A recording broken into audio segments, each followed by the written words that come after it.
সূরা জুমার 24 নম্বর পারা 5 নম্বর পৃষ্ঠা 5 নম্বর লাইনের 71 নম্বর আয়াতে কারিমা। এটা মহান আল্লাহ এখানে ডাক দিয়ে বলেন, ওয়াসিকাল্লাযীনা কাফারু ইলা জাহান্নামা যুমারা, যখন হাকায় হাকায় নিয়ে যাওয়া হবে কাফিরদেরকে, ইলা জাহান্নাম, জাহান্নামের দিকে, যুমারা দলে দলে, ঠিক কিনা বলেন?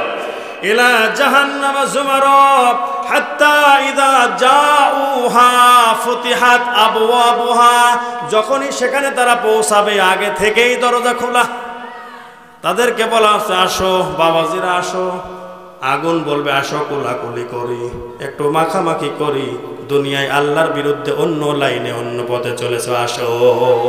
আল্লাহ বললেন যে তারা তাই করে যা আমার আল্লাহ পাক রব্বুল আলামিন নির্দেশ দেন। বলেন আল্লাহু আকবার।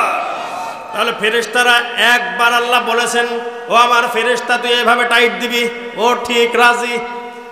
আমার ভাইরা, জাহান্নামের মধ্যে যখন জাহান্নামীদেরকে নিয়ে যাওয়া হবে, তখন ওই জাহান্নামীদের অবস্থা, জাহান্নামীদেরকে কেমন ভাবে জাহান্নাম ক্রোধে যেন ফেটে পড়ছে। আল্লাহ পাক রব্বুল আলামিন ডাক দিয়ে বলেন, ওয়ালিল্লাযীনা কাফারু বিরাব্বিহিম আযাবু জাহান্নাম ওয়া বিসাল মাসীর। সূরা মুলক 29 নম্বর পারা 1 নম্বর পৃষ্ঠায় 10 নম্বর লাইনের 6 নম্বর আয়াতে কারিমা থেকে আল্লাহ পাক বলছেন, ওয়ালিল্লাযীনা কাফারু, আর কাফিরদের জন্য রয়েছে বিরব্বিহিম, তাদের পালনকর্তার পক্ষ থেকে, আযাবু জাহান্নাম, ওই জাহান্নামের শাস্তি, যে জাহান্নামের ফেরেশতাদের কঠোর স্বভাবের কথা, কঠিন হৃদয়ের কথা আগে আল্লাহ পাক ঘোষণা করেছেন, ঠিক কিনা বলেন? আল্লাহ তাই বললেন, বিরব্বিহিম আযাবু জাহান্নাম ওয়া বিসাল মাসীর, আর এটা হলো কত নিকৃষ্ট স্থান। এরপরে আল্লাহ পাক রব্বুল আলামিন বলেন, ইযা উলকু ফিহা সামিউ লাহা শাহীকাও ওয়া হিয়া তাফুর, যখনই তার মধ্যে তাকে ফেলা হবে তারা তার গর্জন শুনতে পাবে, আর তা হবে উদ্বেলিত। তা ওই কাফিরদেরকে দেখার পরে জাহান্নাম এমন ভাবে ফোঁস করবে, ক্রোধে যেন ফেটে পড়বে, এমন অবস্থা, সে উদ্বেলিত হবে। এরপরে আল্লাহ পাক রব্বুল আলামিন ডাক দিয়ে বললেন, তাকাদু তামাইয়াজু মিনাল গায়জি কুল্লামা উলকিয়া ফিহা ফাওজু সালাহুম খাযানাতুহা আলাম ইয়াতিকুম নাযীর। আল্লাহ পাক রব্বুল আলামিন বলেন, মনে হবে যেন জাহান্নামের ভিতর যখন কাফিরদেরকে যখন ফেলে দেওয়া হবে, জাহান্নামীদেরকে ফেলে দেওয়া হবে, তখন ক্রোধে রোষ এসে ফেটে পড়বে। ওই যে জাহান্নামের বর্ণনা বিভিন্ন জায়গায় আল্লাহ পাক রব্বুল আলামিন দিয়েছেন, এই জাহান্নাম ওই রকম ভাবে ক্রোধে ফেটে পড়ার উপক্রম হবে। যখনই তাদের কাফেরদের কোনো দলকে নিক্ষেপ করা হবে, তার প্রহরীরা সাআলাহুম, জিজ্ঞাসা করবে, প্রশ্ন করবে, খাজানাতুহা, খাজানুন মানে হলো দ্বাররক্ষী ফেরেশতা, তার মানে গেটম্যান। খাজানাতুহা, তার দ্বাররক্ষী, তার প্রহরীরা, পাহারা দেয় যারা, তার মানে ওই জাহান্নাম তার প্রহরী তথা জাহান্নামের প্রহরীরা, দ্বাররক্ষী ফেরেশতারা বলবে, খাজানাতুহা আলাম ইয়াতিকুম নাযীর, তোমাদের কাছে কি এমন কেউ নেই ছিল না যারা সতর্ক করত, ভীতি প্রদর্শন করত, এই যে কোরআন দিয়ে, কি দিয়ে বলেন? এরকম তাফসীর এই যে হইলে পরে যারা যারা শুনছে, ভিতরে হোক আর বাহিরে হোক, যাদের কানের ভিতরে যাচ্ছে, হয়তো বাড়ি বাড়ি আমরা প্রতিদিন যেতে পারি না বা প্রায় যেতে পারি না, এমন ভাবে আওয়াজ দিয়ে দিয়ে যাদের কানের মধ্যে পৌঁছানো হলো, এ সকল মানুষরা আর জীবনেও বলতে পারবে না, আল্লাহ অমুকে তো আমাদেরকে এই দাওয়াত কোনোদিনও পৌঁছায় নাই। বলেন ঠিক কিনা? তাহলে সবার কাছে পৌঁছে দেওয়া হচ্ছে।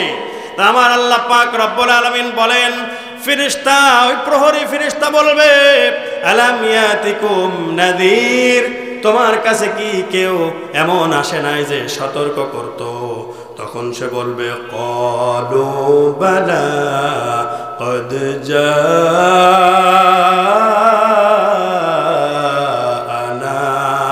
নাযীর।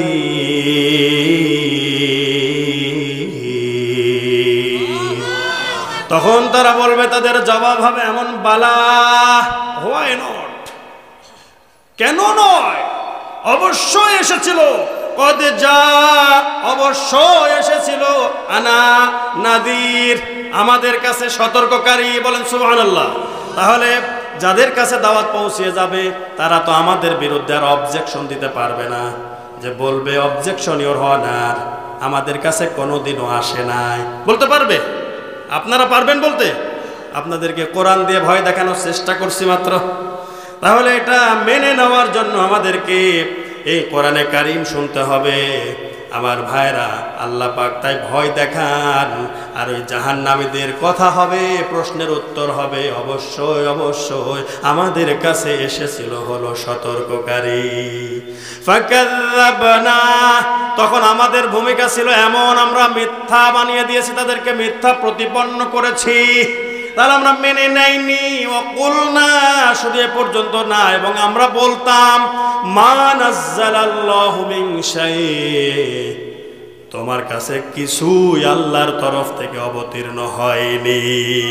গোমরাহিতেই তোমরা রয়েছ, তার মানে তোমরা এই গোমরাহির মধ্যেই নিপতিত আছো। যারা এই ভীতি প্রদর্শন করতে গেছে, এখনো কত মানুষের কাছে যদি গিয়ে কোরআন দিয়ে হাদিস দিয়ে বোঝানো যায়, তারা বলে রাখ তোর কোরআন, রাখ তোর হাদিস, আছে না নাই? এমন ডাকাত আছে না নাই?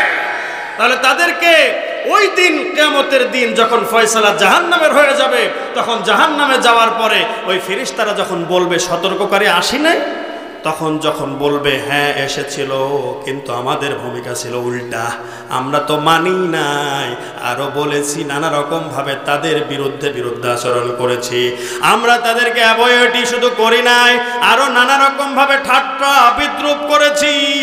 ইন্নাল্লাযীনা আজরামু কানু মিনাল্লাযীনা আমানু ইয়াদহাকুন,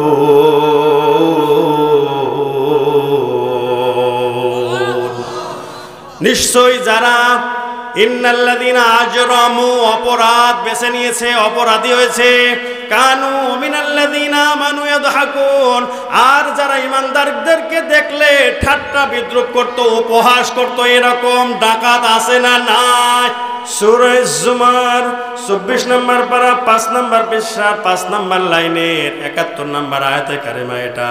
মহান আল্লাহ এখানে ডাক দিয়ে বলেন, ওয়াসিকাল্লাযীনা কাফারু ইলা জাহান্নামা যুমারা, যখন হাকায় হাকায় নিয়ে যাওয়া হবে কাফিরদেরকে, ইলা জাহান্নাম, জাহান্নামের দিকে, যুমারা, দলে দলে, ঠিক কিনা বলেন?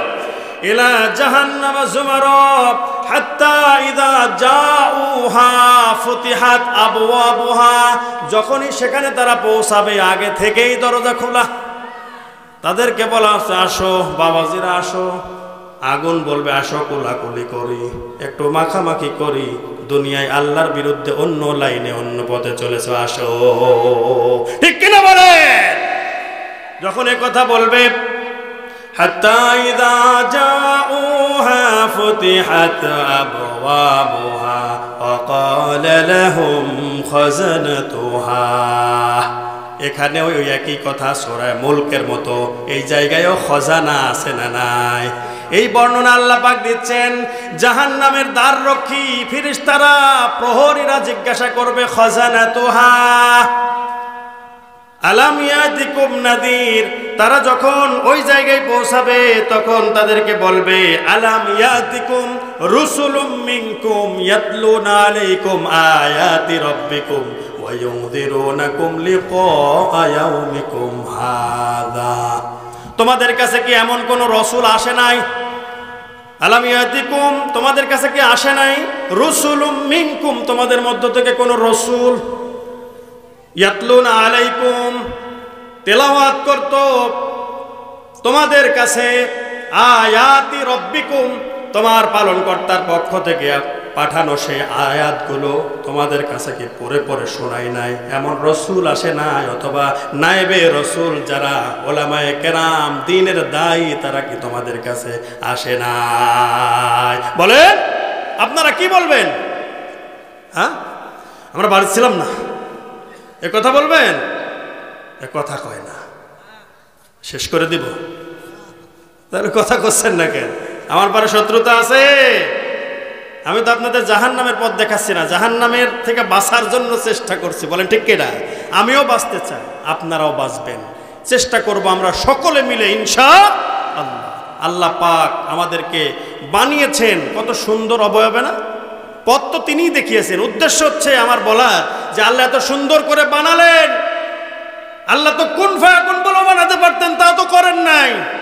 আল্লাহ এত সুন্দর যত্ন করে বানিয়েছেন, এত সহজেই কি একটা জিনিস বানানোর পরে ভেঙে দেওয়া, নষ্ট করে দেওয়া, এটা কি আমরা বানানোর পরে কোনো কিছু যদি নষ্ট হয়ে যায়, টাকা দিয়ে একটা বিছানার চাদর কিনলে সেটা যদি ছিঁড়ে যায় অল্প দিনে, তাহলে সেটা কি ভালো লাগবে? বলেন তো। একটা জামা বানিয়েছেন অনেক টাকা দাম দিয়ে, সেই দামি জামাটা যদি কয়েকদিনে ছিঁড়ে যায়, আপনাদের ভালো লাগবে? 2 দিনে যদি পুড়িয়ে দেওয়া লাগে কেমন লাগবে? ভালো। তাহলে তাই আমার ভাইরা, আপনাদের কাছে যখন জিজ্ঞাসা করা হবে তখন বলবেন আপনারা বাড়িতে ছিলাম না। হ্যাঁ, তখন ওই যে ব্যক্তি গেছিল সে বলবে আমার যে কি ঘাই জানে তো আছে কিলার মাই, পরের টোক কবে রে? আর কইলাম না। তো বলে সেদিন তুমি বাড়িতে ছিলে না। আপনারা ওই কথা বলবেন যে আমরা বাড়িতে ছিলাম না, ওই দিন আসছিল মনে হয়। তাহলে আমাদের কথা কি হবে বলেন? আপনারা যারা এখন আছেন, এই জাহান্নামের ভয় আপনাদের সামনে তুলে ধরা হলো, আপনাদের কথা হবে কি বলেন? হ্যাঁ এসেছিল, উপায় নাই, আপনাদের কাছে যা কিছু ঘটেছিল সব সামনে স্পষ্ট হয়ে যাবে। যিনি করে দেবেন তিনি কে? তিনি আমাদের কি হন? আল্লাহ তো তার নাম, তিনি আমাদের রব হন। বলেন আল্লাহু আকবার।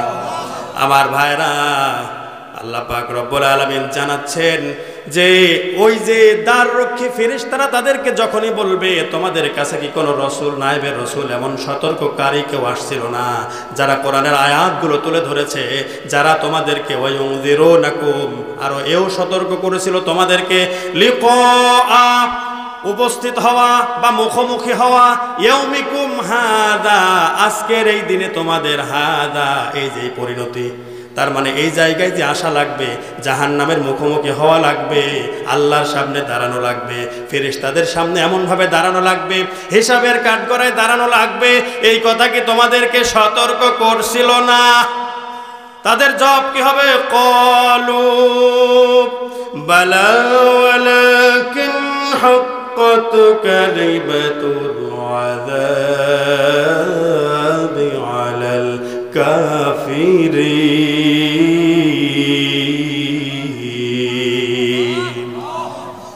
তখন ওই সকল ব্যক্তিরা বলবে অবশ্যই অবশ্যই আমাদের কাছে এসেছিল, ওয়ালাকিন হাক্কাত কালিমাতুল আযাব, যাদের জন্য শাস্তির ঘোষণা হয়ে গিয়েছে, ওয়ালাকিন হাক্কাত কালিমাতুল আযাব আলাল কাফিরিন, আর কাফিরদের প্রতি শাস্তির কথা বাস্তবায়িত হয়ে গেছে, বাঁচানোর কেউ আর থাকবে?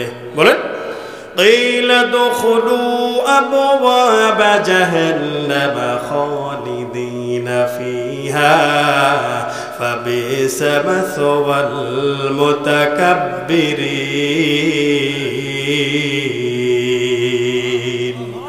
আল্লাহ পাক রব্বুল আলামিন জানিয়ে দিলেন তাদেরকে বলা হবে কিলা, বলা হবে উদখুলু, যে এর মধ্যে প্রবেশ করো, ফিহা কিলা দুখুলু আবওয়াবা জাহান্নাম, জাহান্নামের দরজা দিয়ে তুই প্রবেশ কর, খালিদিনা ফিহা, শুধু প্রবেশ করা পর্যন্ত না, এখন তালা মেরে দেওয়া হবে, জাহান্নামের ভিতর থেকে আর কোশ্চিন কালেও কোনোদিনও তুই বের হতে পারবি না। ونحشرهم يوم القيامة على وجوههم عميا وبكما وصما مأواهم جهنم كلما خبت زدناهم সাঈরা। সেই দিনকে আল্লাহ পাক রব্বুল আলামিন বলছেন ওই কাফিরদের ঘোষণা দিচ্ছেন যারা উল্টো পথে উল্টো মতে কোরআনের বিপক্ষে যারা অবস্থান নিয়েছিল, নবী রাসূলদের, নায়েবে রাসূলদের, আলেম ওলামাদের, ইসলামের ইমানদারদের, মুত্তাকিদের, মুমিনদের বিপক্ষে অবস্থান নিয়েছিল, তাদের ঘোষণা আল্লাহ বলছেন ওয়া নাহশুরুহুম ইয়াওমাল কিয়ামাহ, আর তাদের হাসর হবে, তার মানে তাদেরকে ওঠানো হবে, জমায়েত করা হবে, একত্রিত করা হবে ইয়াউমাল কিয়ামা, কিয়ামতের দিন, যেদিনকে একটা নির্ধারিত দিন ক্ষণ আল্লাহ পাক রেখেছেন, ঠিক কিনা বলেন? আলা হুজুহিহিম, তাদেরকে মুখে ভর দিয়ে অবস্থায় তোলা হবে। কিভাবে? মুখে ভর দিয়ে অবস্থায়, তার মানে মাথা নিচের দিকে, পা উপরের দিকে, ডাবে লটকাইলে যেমন হয় ওই রকম ভাবে, ঠিক কিনা? ওই রকম ভাবে আল্লাহ বলেন আলা হুজুহিহিম, হুজুহুন মানে মুখ, চেহারা, তার মানে চেহারা যেদিকে ওই দিকে ভর দিয়ে তাদেরকে তোলা হবে, ওইভাবে যেতে থাকবে। শুধু তাই নয়, উমিয়া ওয়া বুকুমা ওয়া সুম্মা, অন্ধ করে, বধির করে আর বোবা করে, তার মানে চোখে দেখবে না, কানে শুনবে না, মুখে কিছু আর বলতে পারবে না।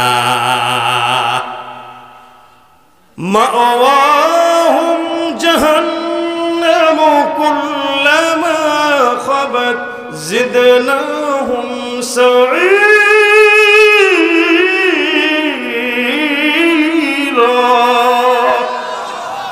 আল্লাহ পাক রব্বুল আলামিন বলেন তাদের অবস্থান হবে জাহান্নাম। কোথায়?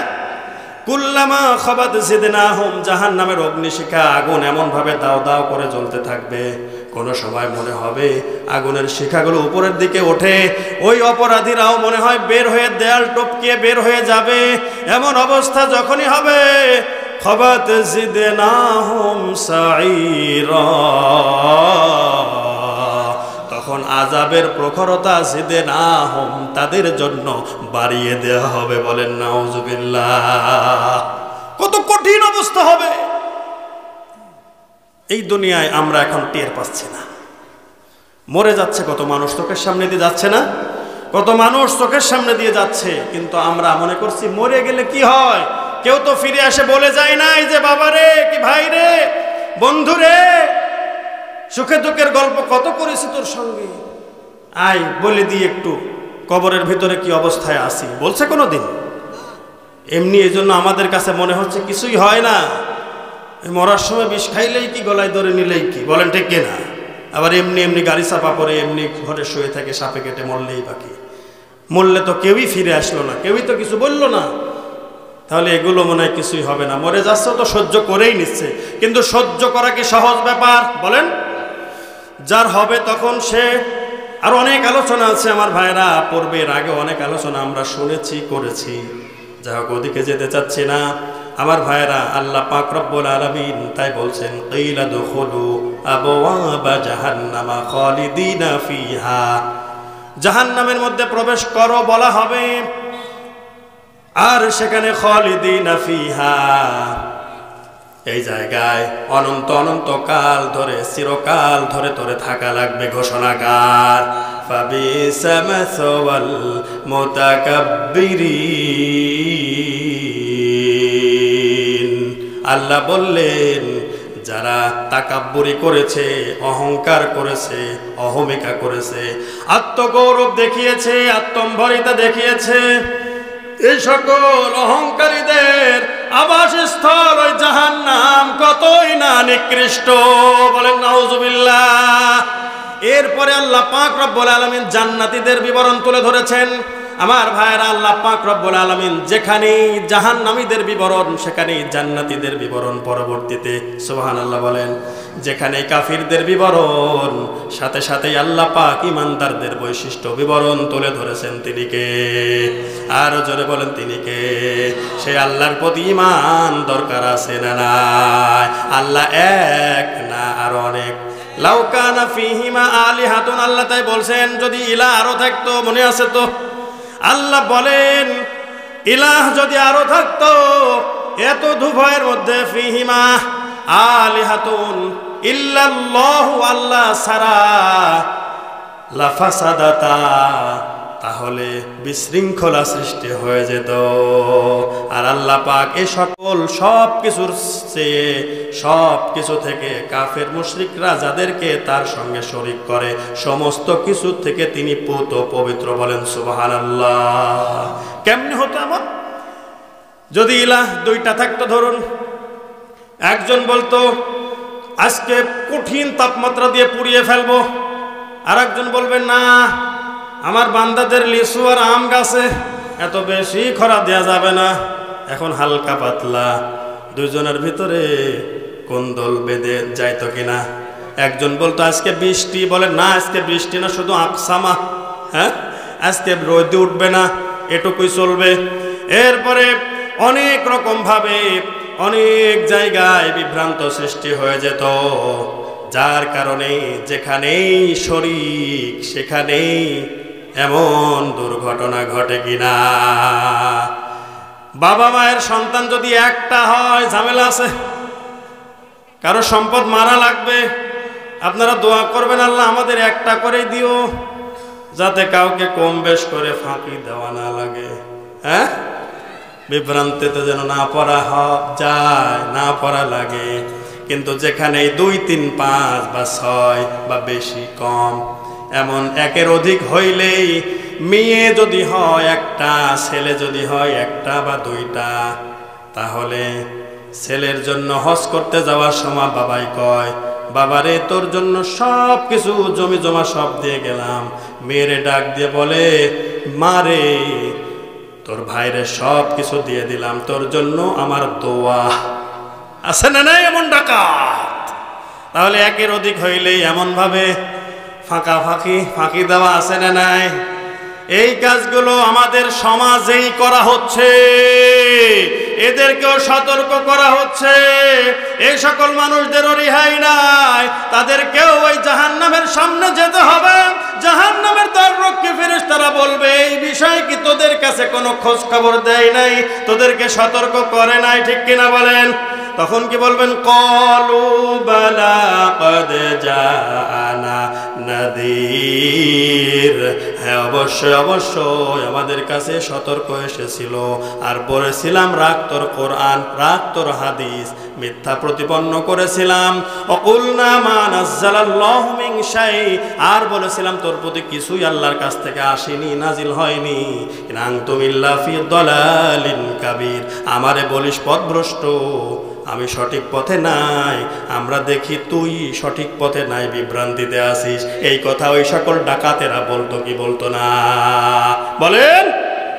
শুধু এই পর্যন্তই নাই, তখন তারা কি করবে? আফসোস করবে, হা হতাশ করবে, আর বলবে ক্বালু লাউ কুন্না নাসমাউ আও নাকিলু মা কুন্না ফি আসহাবিস সাঈর।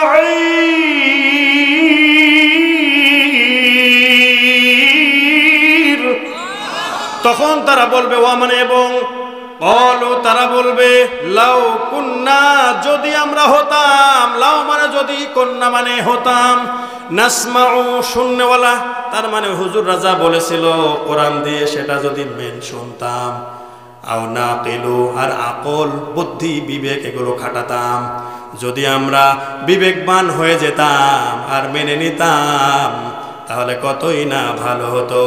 মা কুন্না ফি আসহাবিস সাঈর।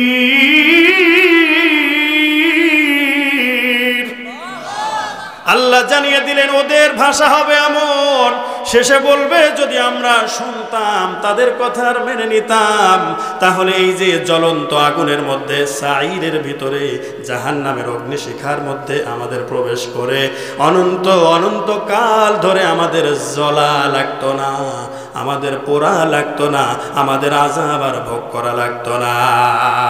তাই আমার আল্লাহ এই যে আমার গোলামেরা শোনো শোনো, আমি আমার সতর্ককারী প্রেরণ করেছি, আর সতর্ক কি দিয়ে করবে সেটাও আল্লাহ পাক রব্বুল আলামিন কোরআনকে নাজিল করেছেন।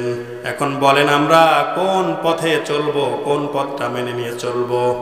কোরআনের পথে আমাদের উন্নতি হবে নাকি আমাদের যার যা কিছু ইচ্ছা সেই পথে বলেন আপনার ইচ্ছা মতো কি আপনি উন্নতি করবেন?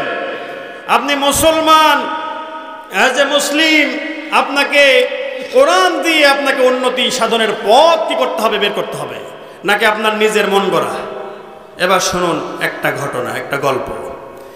এক এলাকায় একজন খালাসি ছিল।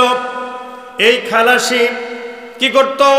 বিভিন্ন জায়গায় যখন কেউ কোনো গর্ত টর্তের মধ্যে পড়তো তাকে তুলে নিয়ে আসতো। তুলে নেওয়ার জন্য তার একটা পদ্ধতি ছিল। হঠাৎ করে একটা গ্রামের ভিতরে কি হলো, একজন গাছে উঠেছে, বিশাল বড় খেজুর গাছে উঠার পরে আর নামতে পারে না। নামতে না পারার কারণে কি করে, লোকজন তো হাহুতাশ করছে, কিভাবে নামানো যায়, কিভাবে তাকে নামাবো, ও তো বিপদগ্রস্ত হয়ে গেছে, বিপদের মধ্যে পড়ে গেল। এক পর্যায়ে চিন্তা করলো, অমুকজন খালাসি, সে তো বিভিন্ন জায়গা থেকে মানুষকে উদ্ধার করে, পানির ভিতর পড়ে গেলে, নালার ভিতর পড়ে গেলে টেনে তোলে, ওরে নিয়ে এসে গাছ থেকে নামানোর ব্যবস্থা করা যাক। ওরে নিয়ে আসা হলো। আসার পরে ওই ব্যক্তি কি করলো, এই তো গাছে, ওকে নামাতে হবে নিচে। এ আবার ব্যাপার নাকি বলেন? বলে আবার ব্যাপার নাকি? অমনি বলছে একটা বিশাল বড় দড়ি নিয়ে আসো। দড়ি নিয়ে আসার পরে ওর দিকে ছুঁড়ে মেরেছে। ছুঁড়ে মেরে বলছে, এবার তোর মাজা বরাবর, কোমর বরাবর আইটে বাঁধার পরে বলছে, এবার তুই গাছ ধরে রাখ। এরপরে এলাকাবাসী লোকজনদেরকে ডাক দিয়েছে, বলে আসেন, দড়িটা ধরেন আমার সঙ্গে। ধরার পরে এবার ওরে টান মারতে হবে। এবার সবাই লেগে দড়িটা টান মেরেছে। লোকটা উপর থেকে উপরের দিকে না নিচের দিকে পড়বে বলেন? ওই রকম ভাবে নামানোর যদি ইচ্ছা থাকতো বা নামার যদি সিস্টেম ওইটাই হয়তো, তো একাই তো লাভ দিয়ে পড়তো, ঠিক কিনা বলেন? তখন কি করলো, ওই উপর থেকে পড়ার পরে নিচে পড়ে হাড় হাড্ডি সব কিছু একেবারে শেষ হয়ে গেছে। ও ব্যক্তি তো আর বেঁচেই নেই ধরেন। তখন লোকজন বলে, কে কাম করলি রে, এইভাবে কি কেউ নামায় নাকি? আর ও তখন বলে, কত মানুষকে গর্তের ভিতর থেকে, নালার ভিতর থেকে এইভাবেই তুলেছি, আর তুমি বলো তুলতে পারে না। তোলার নিয়ম ভুল হয়েছে। তাহলে আমরা, আমাদের ভাইরা যারা উল্টো পথে, তার মানে নিচের থেকে নিচে পড়ে গেলে উপরে তোলার সিস্টেমটা কাজে লাগাইলো গাছে উঠে উপর থেকে নামানোর ওই সময়, তাহলে কি পদ্ধতি দুই জায়গায় একই রকম হইল না, আলাদা? তাহলে আমার ভাইয়েরা, মুসলমানরা উন্নতি করবে কোন পথে? কোন পথে বলেন? মুসলমানরা কোরআন দিয়ে বা কোরআনের পথ দিয়ে হচ্ছে, কোরআন দিয়ে উন্নতি করবে, রাসূলের সুন্নাহ দিয়ে উন্নতি করবে, নিজেদের ইসলামের মধ্যে উন্নতি সাধন করবে, ইমানের মধ্যে উন্নতি সাধন করবে, কোরআন দিয়ে আল্লাহর হুকুম বিধিবিধানগুলো সব কিছু মানবে। কিন্তু মুসলমানরা আজকে কোরআন দিয়ে নয়, লেনিন, কার্ল মার্কস, মাও সেতুং আর অন্যান্য মানুষের তৈরি জীবন বিধান দিয়ে মানুষেরা সংসদ ব্যবস্থা, মানুষেরা রাষ্ট্র ব্যবস্থা, সমাজ ব্যবস্থা সব কিছু চালাচ্ছে কি চালাচ্ছে না বলেন? আমার ভাইরা, কোরআন, এজন্য কোরআন দিয়ে সমস্ত জায়গায়, কোরআন দিয়ে মুসলমানদের উন্নতি হবে, এবং কোরআনের পথটাই হচ্ছে সরল সোজা সঠিক পথ। তাই আল্লাহ পাক বলেন, ফাল্লাযীনা আমানু বিহি ওয়া আযযারুহু ওয়া নাসারুহু ওয়াত্তাবাউন নূরাল্লাযী উনজিলা মা'আ উলাইকা হুমুল মুফলিহুন। আমার ভাইরা, সূরা আরাফ 9 নম্বর পারা 9 নম্বর পৃষ্ঠার 5 নম্বর লাইনের 4 নম্বর লাইনের 157 নম্বর আয়াতে কারিমা আপনাদের সামনে আমি তেলাওয়াত করেছি। আল্লাহ পাক রব্বুল আলামিন এখানে ডাক দিয়ে বলেন, আল্লাযীনা ইয়াত্তাবিউনার রাসূলান নাবিয়্যাল উম্মিয়্যাল্লাযী ইয়াজিদুনাহু মাকতুবান ইনদাহুমুত তাওরাতু ওয়াল ইনজিল ইনদাহুম ফিত তাওরাতি ওয়াল ইনজিল। বলেন আল্লাহু আকবার। যারা এই রাসূলের অর্থাৎ উম্মি নবীর অনুসরণ করে, যার কথা তারা তাওরাত আর ইনজিলে পেয়েছে, যেখানে আল্লাহ পাক রব্বুল আলামিন সমস্ত বিবরণ তুলে ধরেছেন যে তাদেরকে সৎ কাজের আদেশ দেয়, আদেশ করবে।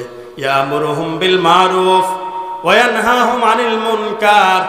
এক নাম্বার হচ্ছে যেই ব্যক্তিরা বিশ্ব নবীকে অনুসরণ করে, এই নবীজি সাল্লাল্লাহু আলাইহি ওয়াসাল্লামের কাজ আর মুমিনদের কাজ হচ্ছে এক নম্বরে হচ্ছে তারা ইয়ামুরুহুম বিল মারুফ, সৎ কাজের আদেশ দেয়। বলেন কি কাজের? সৎ কাজের আদেশ দেয়। ওয়া ইয়ানহাহুম আনিল মুনকার, আর সমস্ত নিষিদ্ধ কার্যাবলী থেকে কি করে? তারা বাধা প্রদান করে। এজন্য আমার ভাইরা, আল্লাহ পাক রব্বুল আলামিন আমাদেরকে যে নির্দেশনা দিয়েছেন, ইমানদার ইমান টিকিয়ে রাখতে হলে সমস্ত প্রকার ভালো ভালো কাজকর্ম নিজেকে করতে হবে, আর অন্যকে করার জন্য তাকে নির্দেশ দিতে হবে, নির্দেশনা দিতে হবে, বোঝাতে হবে, উৎসাহ প্রদান করতে হবে। ঘোষণাকার আমার ভাইরা, এই পৃথিবীতে ভালো ভালো কাজ অনেক আছে, আছে না নাই? করতে রাজি আছেন সবাই? শুধু আমরা ব্যস্ত হয়ে আছি আমাদের পরিবার নিয়ে, আমরা ব্যস্ত আছি শুধু নিজেকে নিয়ে, আমার ব্যবসা নিয়ে, আমার সম্পদ নিয়ে, বাণিজ্য নিয়ে, চাকরি বাকরি নিয়ে, আমার প্রতিষ্ঠান নিয়ে ব্যস্ত রয়ে গেছি।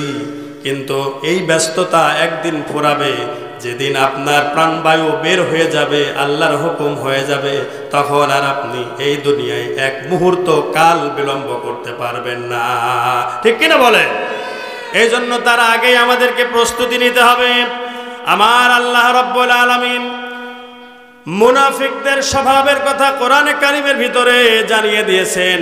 মুনাফিকদেরকে যখনই কোরআন দিয়ে ডাকা হয়, ভালো কাজের দিকে ডাকা হয়, তখনই তারা মুখ ফিরিয়ে নেয়, উল্টো দিকে চলে যায়। রাআইতাল মুনাফিকিন, মুনাফিকদেরকে দেখবে ইয়াসুদ্দুনা আনকা সুদুদা, তারা আস্তে করে পাশ কাটিয়ে চলে যাবে। ঠিক কিনা বলেন? এই জন্য আল্লাহ বলেন মুনাফিকদের গুণাবলী তোমরা শোনো। আল মুনাফিকুনা ওয়াল মুনাফিকাতু বা'দুহুম মিন বা'দ। আল্লাহ পাক রব্বুল আলামিন কোরআনে কারিমের ভিতরে সূরা তাওবার 68 নম্বর আয়াতে কারিমার ভিতরে ঘোষণা করে দিলেন, আল মুনাফিকুনা ওয়াল মুনাফিকাতু বা'দুহুম মিন বা'দ ইয়ামুরুনা বিল মুনকার ওয়া ইয়ানহাউনা আনিল মারুফ। এক নাম্বার তাদের বৈশিষ্ট্য হচ্ছে এই মুনাফিকরা কি করে? ভালো ভালো কাজ তারা নিষেধ করে, ইয়ামুরুনা বিল মুনকার, খারাপ খারাপ কাজগুলোর আদেশ জারি করে। এরপরে হচ্ছে ওয়া ইয়ানহাউনা আনিল মারুফ, আর ভালো ভালো কাজ যেখানে হয় সেই ভালো ভালো কাজগুলোকে তারা নিষিদ্ধ ঘোষণা করে দেয়। বলেন নাউযুবিল্লাহ। ওয়া ইয়াকবিদুনা আইদিয়াহুম, তিন নম্বরে তাদের যে কাজ, যে বৈশিষ্ট্যের কথা আল্লাহ পাক রব্বুল আলামিন ঘোষণা করলেন, তা হলো তারা তাদের কাছে যখনই ভালো কিছুর জন্য হাত পাতা হয়, চাওয়া হয়, তাদের হাতটা তারা গুটিয়ে নেয়। বলেন ঠিক কিনা? এবার মুনাফিক হবেন কারা কারা? হাত তুলে দেখান, তুলেন তুলেন। এবার মুমিন হবেন কারা কারা? হাত তুলে দেখান। লিল্লাহি তাকবীর, নারায়ে তাকবীর। আল কোরআনের আলো, আল হাদিসের আলো। হ্যাঁ, হাত উঠায় রাখবেন। তাহলে আপনারা সবাই কি ইমানদার, মুমিন, বিশ্বাসী হতে চান? তাহলে বিশ্বাসীদের কাজ হচ্ছে, বিশ্বাসীদেরকে যখনই কোরআন দিয়ে বলা হয় এবং ভালো ভালো কাজের আদেশ দেওয়া হয়, আল্লাহ দিয়েছেন সেই সকল ভালো কাজে মুমিনেরা সাথে সাথে ঝাঁপিয়ে পড়ে। ঠিক কিনা বলেন? আজকের এই মাহফিলটা কি কাজ বলেন তো? মাহফিল কি কাজ? ভালো না খারাপ? ভালো কাজ। এই মাহফিলটা ভালো কাজ যদি হয়, ভালো কাজ করতে গেলে এর আয়োজনে খরচ হয় কি হয় না? হয়তো এবার মুখটা শুকিয়ে যাবে নাকি? হ্যাঁ, শুকা যাবে? মুমিনদের মুখ শুকায় না। ঠিক কিনা বলেন? মুমিনরা সব সময় আল্লাহর পথে নিজের জীবনটা দিয়ে দিতে রাজি আছে। সেখানে টাকা পয়সা, অর্থ সম্পদ কি কোনো দাম আছে? বলেন। তাহলে মুমিনদের বৈশিষ্ট্য হচ্ছে আল্লাহ যে পথগুলো দেখিয়েছেন, ভালো ভালো কাজ, এই কাজে মুমিনেরা ঝাঁপিয়ে পড়ে। এই জন্য এই কোরআনের পথটা কায়েম রাখার জন্য, কোরআনের এই বিষয়গুলো প্রতিষ্ঠিত রাখার জন্য, কোরআনের রাস্তাটা প্রতিষ্ঠিত করার জন্য, ইসলাম প্রতিষ্ঠা করার জন্য মসজিদের দরকার আছে না নাই? আরো জোরে বলেন, আছে না নাই? মসজিদে গিয়ে মুসলমানরা প্রতিদিন দৈনন্দিন 5 ওয়াক্ত নামাজ জামাতে আদায় করে, এটা ওয়াজিব করে দিয়েছেন তিনি কে? প্রত্যেকটি পুরুষের জন্য, সুস্থ সবল পুরুষের জন্য মসজিদে গিয়ে জামাতে মানে স্বেচ্ছায় ত্যাগ করা জায়েজ নাই, নামাজ হয় না। এজন্য ওজোর ছাড়া সব সময় মসজিদে গিয়ে নামাজ পড়ার হুকুম বিশ্বনবী সাল্লাল্লাহু আলাইহি সাল্লাম দিয়েছেন, বলেন ঠিক কিনা? এজন্য এই মসজিদটা যদি টিকে না থাকে, এই মসজিদটা যদি প্রতিষ্ঠিত না থাকে, তাহলে কি মুসলমানেরা নামাজ জামাতে পড়তে পারবে? মাঠে কয়দিন পড়া যায়? বৃষ্টির দিনে পড়া যায়? তাহলে মসজিদে জুমার দিনে মুসল্লিরা একত্রিত হয়। এজন্য আমার ভাইরা, মসজিদ, মাদ্রাসা ইত্যাদি ইসলামিক যত কর্মকাণ্ড এর সঙ্গে জড়িত রয়েছে, সমস্ত ভালো ভালো কাজে মুমিনদের এর সঙ্গে কি করা লাগবে বলেন? ওতপ্রোতভাবে জড়িত থাকা লাগবে এবং তার নিজের সামর্থ্য অনুযায়ী সাধ্য মতো চেষ্টা করতে হবে সব সময় আল্লাহর দ্বীনের জন্য খরচ করা। এজন্য আল্লাহ সবকিছু মুমিনদের থেকে কিনে নিয়েছেন, জান এবং মাল। ইন্নাল্লাহ আশতারা মিনাল মুমিনিন আনফুসাহুম ওয়া আমওয়ালাহুম বিআন্না লাহুমুল জান্নাহ। জান্নাত কি এমনি পাবে বলেন? জান্নাতে যেতে হলে আল্লাহ বলছেন মুমিনদের থেকে আমি তাদের জান কিনেছি আর মাল কিনেছি, বিনিময় দেব জান্নাত। বলেন? আবার অনেকেই বলে হুজুররা এই জালসার ময়দানে কয়টা টাকা নিয়ে জান্নাত বেশি দেয়। আসলে কি বলেন, জান্নাত কি আমার বাপের? বেশি দেব? ভালো ভালো কাজ করলে জান্নাত দেবেন তিনি কে? আল্লাহ পাক জান্নাতের বিনিময়ে তাদের জান আর মাল কিনেছেন। তাহলে আল্লাহর ঘর মসজিদ, এটা কি কার? মসজিদ কার ঘর? তাহলে আল্লাহ কিনে নিয়েছেন, তাহলে আল্লাহর ঘরে দেবে কে বলেন? আপনাকে দিচ্ছেন আল্লাহ আর আপনি দেবেন মসজিদে, মাদ্রাসায়, ইসলামী আন্দোলনে, আল্লাহর রাস্তায়, সমস্ত জায়গায় আপনার ভূমিকা থাকবে। এতিম অসহায় সমস্ত জায়গা আপনাকে দিতে হবে। তবে আপনাদের কাছে আল্লাহ পাক রব্বুল আলামিন এই যে জান্নাতের বাগানের ভিতরে বসে একটা সুযোগ করে দিয়েছেন যে জান্নাতের ভিতরে থেকে বান্দাগুলো কি করবে? আল্লাহর রাস্তায় খরচ করবে। কেউ উঠবেন না, এই যে উঠা বসা শুরু হয়ে গেছে। যেখানে হযরত ওমর ফারুক রাদিয়াল্লাহু তাআলা আনহু অর্ধ জাহানের শাসনকর্তা, অর্ধ জাহানের খলিফা ছিলেন, তিনি খয়বারে একখানা দামি জমিন পেয়েছিলেন, খেজুর বাগান সহ।